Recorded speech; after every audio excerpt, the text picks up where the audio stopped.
ذوالجلال نے قرآن مجید فرقان حمید میں جو فرمایا وَمَا أَرْسَلْنَاكَ إِلَّا رَحْمَةً لِلْعَالَمِينَ، اس کا مفہوم کن کن حضرات پہ، کن کن مخلوقات پہ اطلاق ہوتا ہے؟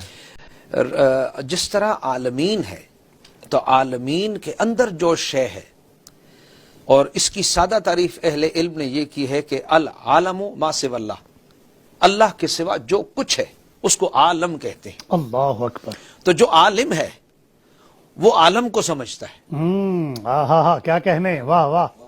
اور جو عالم ہے، اس پہ میں چونکہ حضرت قبلہ نصیر ملت کی خدمت میں رہا ہوں، ان سے نیاز مندی مجھے رہے، ایک لفظ میں بول رہا ہوں، جو عالم ہے وہ عالم کو جانتا ہے، لیکن عالم کے لام میں زیر ہے، اللہ یعنی جو عالم ہوگا اس کی نشانی اور پہچان کیا ہوگی؟ رب نے اس کو عاجزی کا پیکر بنایا ہوگا۔ سبحان اللہ۔ علم جہاں، علم نافع جہاں ہوتا ہے وہاں عجز اور انکساری ہوتی ہے۔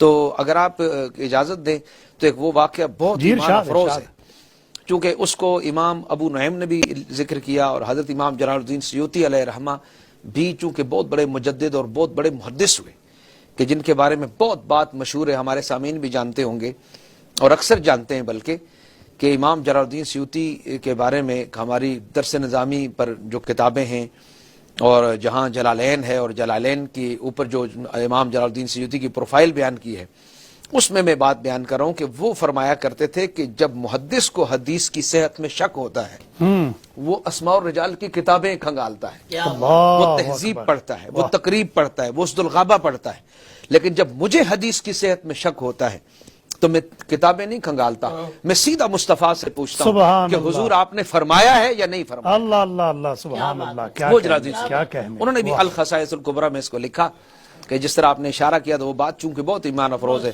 میں نے کہا میں ہدیہ ناظرین کروں کہ اونٹ ایک جو ہے وہ جو بندہ اس کے پاس جاتا وہ اس کو سر سے پکڑتا اور اٹھا کے پھینک دیتا۔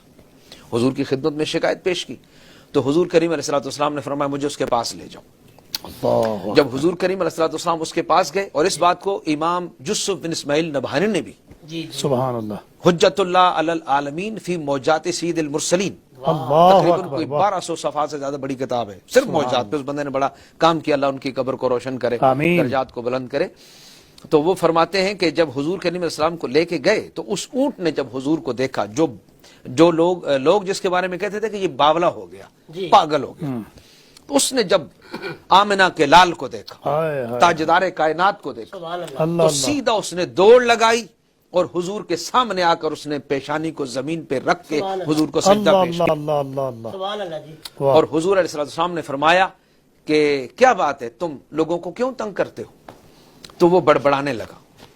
جب اس نے اپنی گفتگو ختم کی تو اب اس پہ بھی شان مصطفیٰ کو دیکھیں کہ جس کی زبان کو کوئی نہ سمجھے مصطفیٰ اس کو بھی سمجھے۔ سبحان اللہ، سبحان اللہ، واہ واہ واہ۔ تو اس نے جب یہ اپنا بڑبڑانا ختم کیا تو حضور نے فرمایا اس کا مالک کہاں ہے؟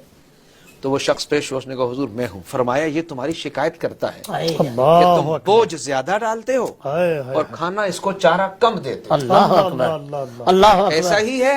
اس نے کہا حضور ایسا ہی ہے۔ اللہ اکبر۔ اب اگلی بات جو ایمان افروز ہے، یہ ساری باتیں ایمان افروز ہیں۔ حضور کریم علیہ السلام نے فرمایا کہ اس کو میرے ہاتھ بیچ دو۔ وہ ہاتھ جوڑ کے کہنے لگا کہ حضور آپ ایسے ہی قبول کریں۔ فرمایا نہیں، میرے ہاتھ بیچ دو۔ اس کی کتنی قیمت ہے؟ اس نے قیمت بولی۔